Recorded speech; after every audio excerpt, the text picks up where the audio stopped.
Breaking news over an hour ago from the Giants. Saquon Barkley reportedly does not plan to sign his franchise tag tenure before the Giants offseason program begins next Monday. Put on screen right now. Posted by NFL Rumors, though it was originally posted by Adam Schefter.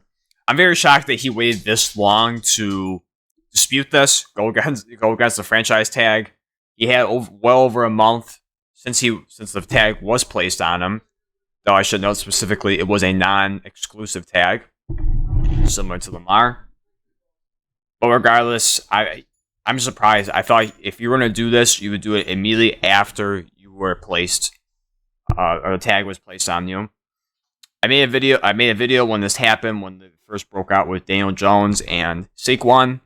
I said it was a big mistake to place a franchise tag on Saquon and give Daniel Jones a long-term deal.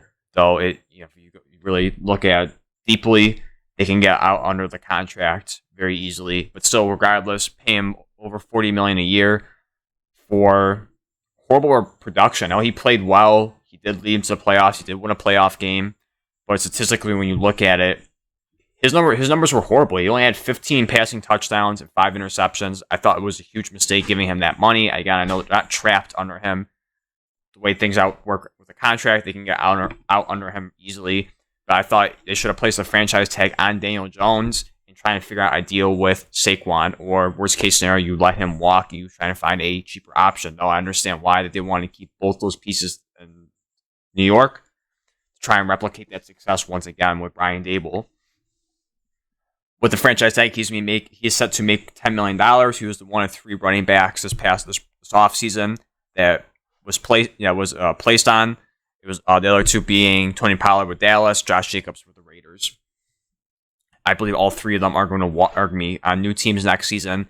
But sticking with Saquon Barkley for this discussion, I think they're going to let him walk. I don't think they're going to pay him the money that he's looking for. What money is he looking for exactly? I don't know. You look at some of the top running backs in the NFL. I think Derrick Henry's making around $16 million. I think McCaffrey is around that much as well. Nick Chubb is up there as well. But also, even with Derrick Henry, I still believe he's the number 1 running back in the NFL. He's probably going after this season because it's just with age and also with the money. The way the NFL is going, teams aren't going to invest a lot of money in running backs anymore. A thing that definitely hurt, the opposition versus trying to support running backs getting big money is the Chiefs winning the Super Bowl. They had a 7th round running back, Isaiah Pacheco, put up for a 7th round pick great stats. He had over 800 rushing yards, and then from the second half of the season, especially in the playoffs and the Super Bowl, he was a big factor in the offense, especially producing when they needed him to in the running game. And it kind of really adds more ammunition to the stance of you don't have to pay running backs big money anymore. It's not how it used to be, where you would throw big money out and keep these running backs here because a lot of people view running backs having the shortest shelf life. You can get maybe their rookie contract. They play out their rookie contract. Say if they're a 1st round pick, you get the 5 years, and maybe you give them a, if it works out, you give them a shorter contract after that too. So maybe you have them for 6-7 years or 7-8 years. But most cases after the 5 years, the running back's going to probably ask for a lot of money, probably more money than the team's willing to give them, and they're probably going to move on. So the way the way NFL is moving now, I won't be shocked if running backs, when they get drafted in the 1st round, they play the 5 years if they want to pick up the 5th year option. And then teams just move on from him. And I think it's the same. You're going to see it from Saquon. It's going to be very interesting where he goes. I look up some teams because, of course, when we all believed that there was a good chance that he was going to walk in the offseason. Some teams like FanDuel posted, well, he had number 1 with the Giants, of course. 2 was Carolina. And the 3rd one was the Chicago Bears. Granted, with, of course, him looking for the most money. Chicago had the most cap. Other teams I saw was Miami, Tampa, Arizona. 2 teams you're probably going to see, at least for my fan base. Buffalo, he was rumored a ton during this process. Kansas City, I can also see as a spot because I think at one point they were looking at Derrick Henry. At least I saw a report for that.